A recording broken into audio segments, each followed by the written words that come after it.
Meus irmãos, eu saúdo a todos na gloriosa paz do Senhor. Desde ontem estamos tentando gravar um vídeo da escola dominical e não conseguimos. A gente não tem o preparo adequado e não tem o conhecimento necessário para fazer. Então se tornou bastante difícil para a gente. Mas nesta noite, irmãos, estamos aqui para adorar a Deus e trazer uma palavra aos irmãos, porque nós sabemos que Ele é fiel. Vamos orar a Deus. Amado e eterno Deus, nosso Pai, quero louvar ao Senhor pela vida, Senhor, de cada um dos teus servos, irmãos, que se encontram, ó Deus, nos seus lares, com suas famílias, ó Pai. Estamos impossibilitados de estar em sua casa, reunidos, como sempre foi, ó Pai, o nosso desejo. Nós te adoramos, ó Deus, porque apesar de tudo, o Senhor tem nos mantido vivos, de pé. Agradeço ao Senhor pela vida da minha família, da igreja do Senhor Jesus, a qual aprove Deus, o Senhor nos dá a responsabilidade de conduzir. Abençoa os teus servos, cada um dos irmãos, ó Pai, que irão ouvir esse vídeo. Esta palavra venha ficar gravada em vosso coração. Deus abençoe cada um de nós e nos dê a tua bênção, ó Pai. Assim nós lhe oramos, certos da vitória, em nome de Jesus. Amém. Meus irmãos, nós temos passado por dias difíceis, dias de lutas, mas é bem verdade que de todas as provações, Deus tem estado conosco. E eu sei que muito breve Jesus virá para buscar a sua igreja. E conclamo aos irmãos a estar mais firmes do que nunca, buscando a Deus, não olhando para trás, não recuando. Porque, irmãos, temos ouvidos, alguns dizem que o povo vai se dispersar com essa parada da igreja. Outros dizem que o povo irá voltar mais fervoroso do que nunca. E eu prefiro ficar com a segunda opção, que após passar por esses dias de privação, de comunhão, nós voltaremos fortes como nunca, eu creio.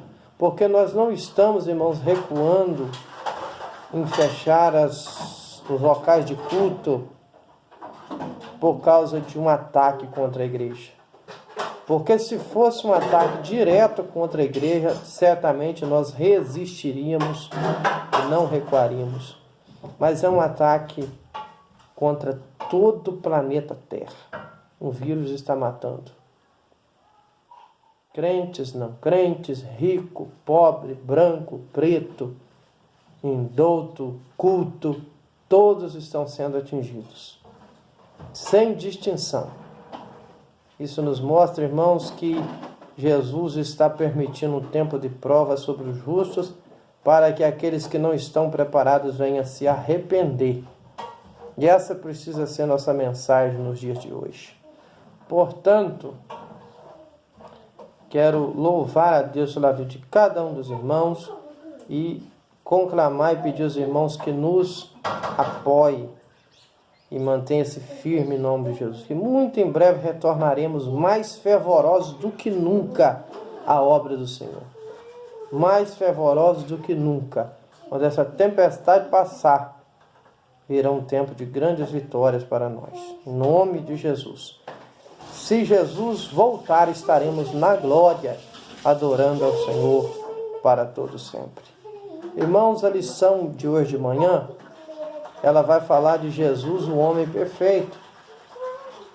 Nós bem sabemos que Jesus,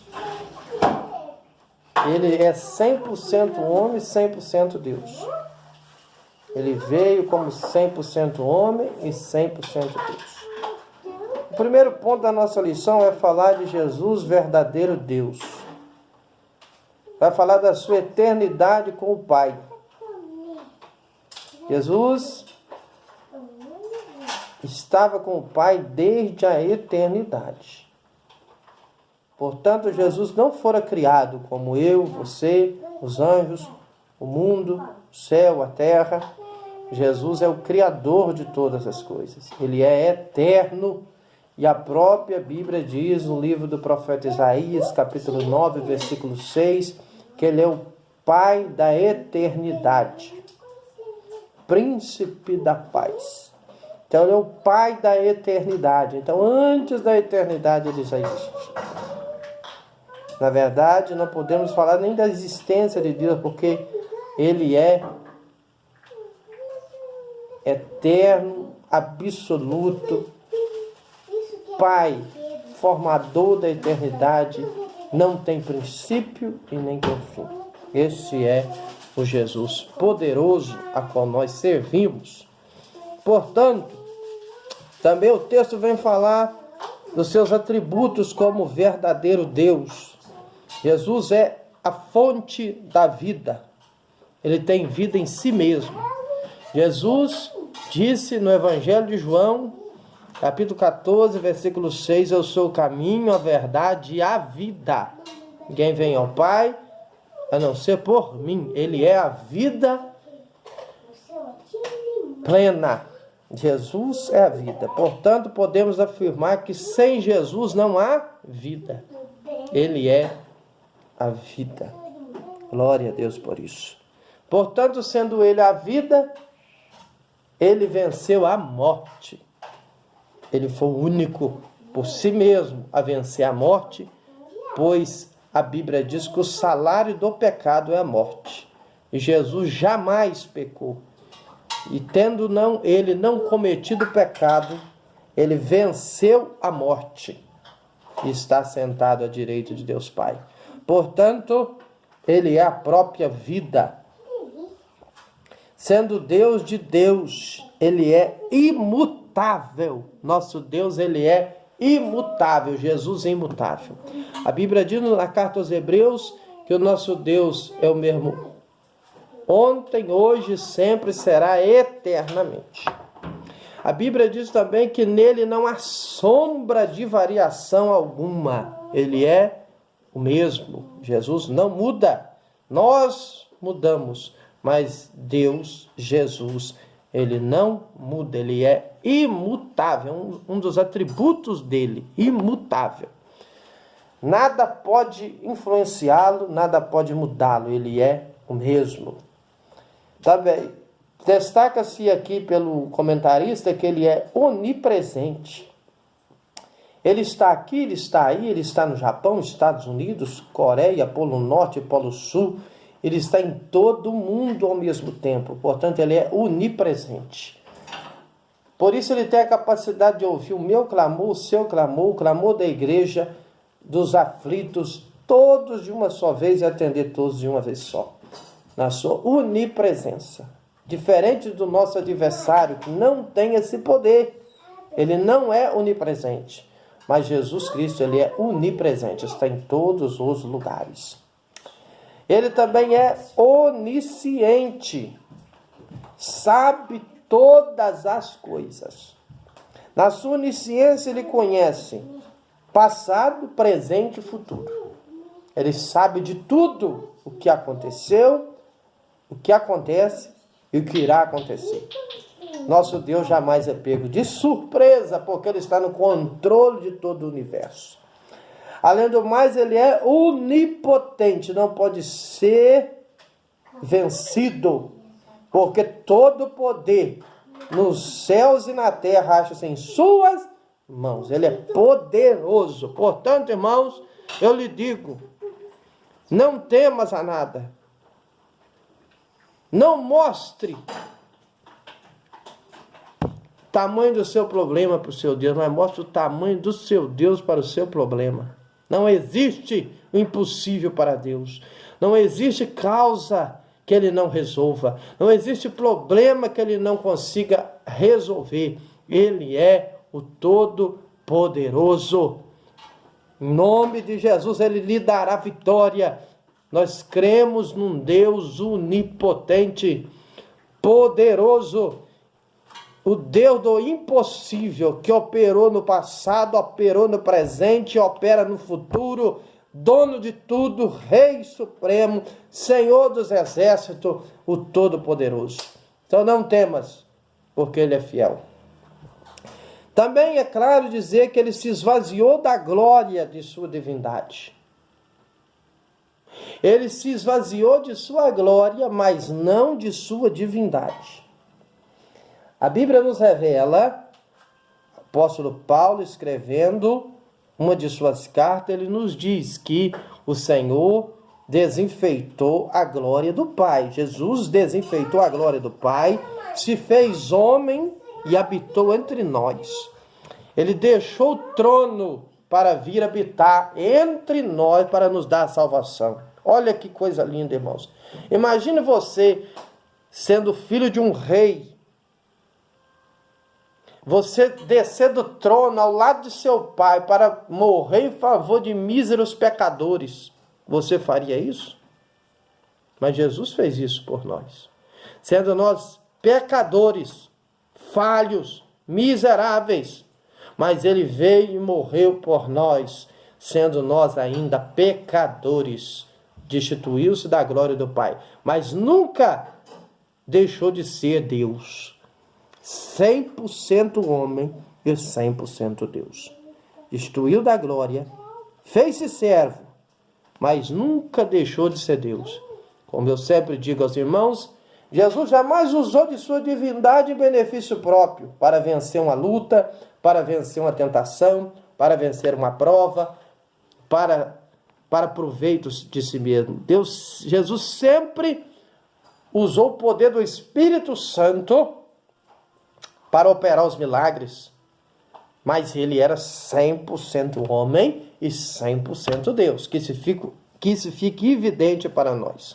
Portanto, é muito perfeita, é muita, como o termo que eu posso usar, uniforme, essa condição dele ser 100% homem e 100% Deus. O ponto 2 fala de Jesus, verdadeiro homem. Os irmãos observem que desde a concepção, encarnação, nascimento, Israel não foi pego de surpresa. Israel tinha conhecimento que nasceria o Messias. Porque a Bíblia, desde Gênesis a Apocalipse, o tema central de todos os livros da Bíblia é Jesus. Desde Gênesis capítulo 3, versículo 15, onde diz que da semente da mulher nasceria um que esmagaria a cabeça da serpente. Até no livro do profeta Malaquias, que contém o Velho Testamento, 39 livros, nós observamos nesses 39 livros Jesus como tema central de todos os livros.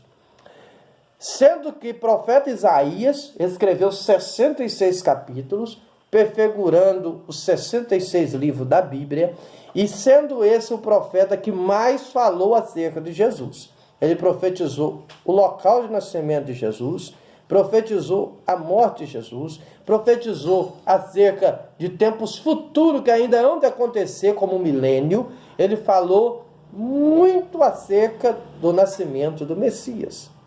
Mas o povo de Israel, irmãos, foi muito penalizado por Deus pela idolatria. E o último castigo de Deus foi levá-los ao cativeiro babilônico. Após o cativeiro babilônico, eles se tornaram um povo duro e jamais aceitaram a idolatria.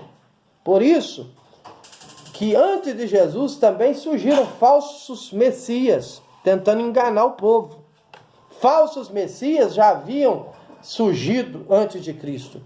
Então o povo foi ficando tão endurecido, com tantas decepções, e quando vê o verdadeiro, eles não creram, o rejeitaram. Aí abriu um caminho para nós, os gentios, porque os seus o rejeitaram, a Bíblia diz, a pedra que os edificadores rejeitaram, tornou-se cabeça de esquina, Salmo 118. Mas nós, os gentios, o abraçamos e o recebemos. Por isso, que hoje nós somos primazia na obra. Teremos a primazia no arrebatamento, seremos arrebatados primeiro. Teremos primazia diante de Jesus. Portanto, porque nós o aceitamos e cremos no seu sacrifício, na sua morte vicária na cruz do Calvário. Por isso nós temos hoje vida e vida com abundância. Jesus estava no seio do Pai. Antes de sua encarnação, o Senhor Jesus achava-se no seio do Pai. Mas não devemos supor que ele existisse inativo. Pelo contrário, sendo ele eterno e o Pai da eternidade, participou ativamente da criação do mundo. Ele é o Verbo de Deus. Todas as coisas vieram a existir por intermédio dele. Sem Jesus Cristo, nada do que existe existiria. Isso é muito evidente. A Bíblia nos diz que ele fez todas as coisas. E sem ele, nada do que foi feito se fez. Então ele é o Criador de todas as coisas. Estava com o Pai desde a eternidade. Porque nós cremos, irmão, num Deus trino, num único Deus. Único em 3 personalidades. Deus Pai, Deus Filho e Deus Espírito. Mas o Deus Filho é igual ao Deus Pai. E o Deus Espírito é igual ao Deus Filho e igual ao Deus Pai. Então não há diferença entre eles. Não há diferença entre eles. Eles são um único Deus em 3 personalidades. Portanto, sendo ele o Pai da eternidade, ele participou ativamente da criação do mundo. Ele é o Verbo de Deus. Tudo o que foi falado se fez pelo poder do Verbo, pelo poder de Jesus. Então nada do que foi criado existiria sem a pessoa de Jesus. Estava com o Pai. Profetizado no Antigo Testamento. É o que eu já disse. A vinda do Senhor Jesus é profetizada em todo o Antigo Testamento. No Gênesis, ele é a semente da mulher. E em Malaquias, o sol da justiça. Portanto, cada um dos livros tem um significado. No livro do Êxodo, ele é o Cordeiro Pascual. E assim, podemos dizer que em cada livro ele tem o seu significado. Em Josué, ele é o Senhor dos Exércitos. Isso é muito bonito. Existe uma centralidade em cada livro da Bíblia. Em Gênesis, ele é a semente da mulher. Em Malaquias, ele é o sol da justiça. O início e o fim. Então, os meios também, todos têm o seu significado em Jesus. Entre ambos os livros, há outras profecias carregadas de significado, tanto para Israel, para com os gentios. Jesus é o tema das 2 principais alianças da história sagrada. A de Abraão e a de Davi. Correto? Ele é o tema das 2 principais alianças da história sagrada. A de Abraão e a de Davi. Glória a Deus. Quando Deus faz aliança com Abraão, ele disse: Abraão, tu serás pai de uma grande multidão, e em ti serão benditas todas as famílias da terra. Já falava da descendência de Abraão, que nasceria o Messias. Também da descendência de Davi, a qual Deus prometeu que da casa de Davi nasceria aquele que teria o seu reino eterno, Jesus. Portanto, é evidente no Antigo Testamento a presença de Jesus. Encarnado no Novo Testamento, Filho de Deus tornou-se de fato carne. Sua humanidade, volto a repetir, não era ilusória, é real. Embora concebido sobrenaturalmente, o seu nascimento foi tão natural quanto o nosso. Sentiu nossas dores e incômodos, teve fome e sede. No jardim da agonia experimentou profunda tristeza. A nossa semelhança à humanidade de Jesus era completa. Ele tinha corpo, alma e espírito. Concluindo, afirmamos que a humanidade de Jesus era perfeita. Em nada diferia da nossa, exceto quanto ao pecado. Ele não estava sujeito quer ao pecado original, quer ao experimental. Portanto, os irmãos observam que ele se encarnou, se fez carne, e o Verbo se fez carne e habitou entre nós. Evangelho de João, capítulo 1. Os irmãos observam aqui, então, a sua humanidade é real e não ilusória. Glória a Deus, é real a humanidade de Jesus. Ele teve um nascimento de forma... A sua concepção foi sobrenatural. Porque Maria não teve contato com um homem. mas o Espírito Santo repousou sobre ela, ela concebeu do Espírito Santo. E o seu nascimento, o nascimento de Jesus, foi natural quanto o nosso, tão natural quanto o nosso. Maria sentiu dores de parto, deu à luz ao menino, de forma como todas as mulheres assim a fazem. Sentiu nossas dores e incômodos. Jesus teve dor, Jesus teve sofrimento, ele teve fome e teve sede. A Bíblia é clara em nos dizer isso.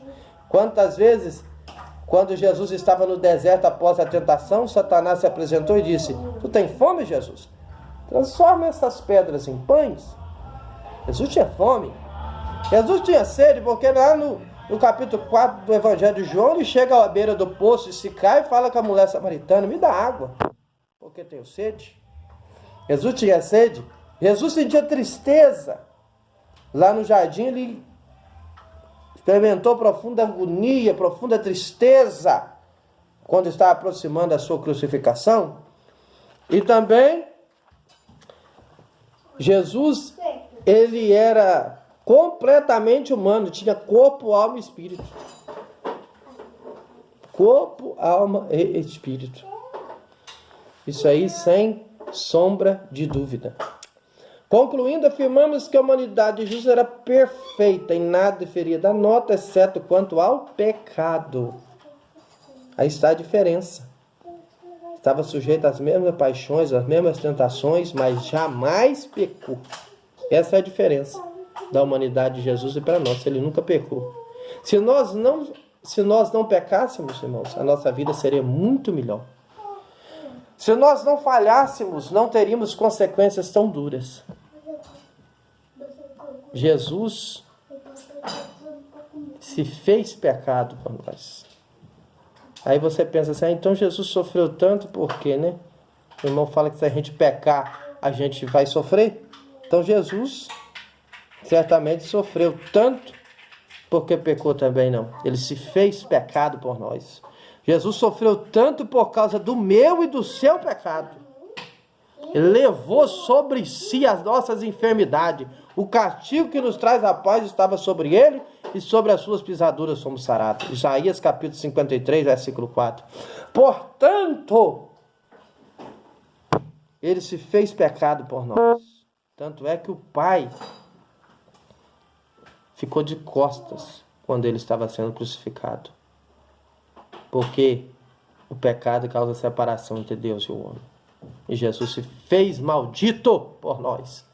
Porque a Bíblia revela que todo aquele que é pendurado no madeiro era considerado maldito. Jesus se fez por nós. Então por isso é motivo de nós adorarmos esse Jesus e dar crédito ao seu sacrifício. Ele não estava sujeito quer ao pecado original, quer ao experimental. Ele nasceu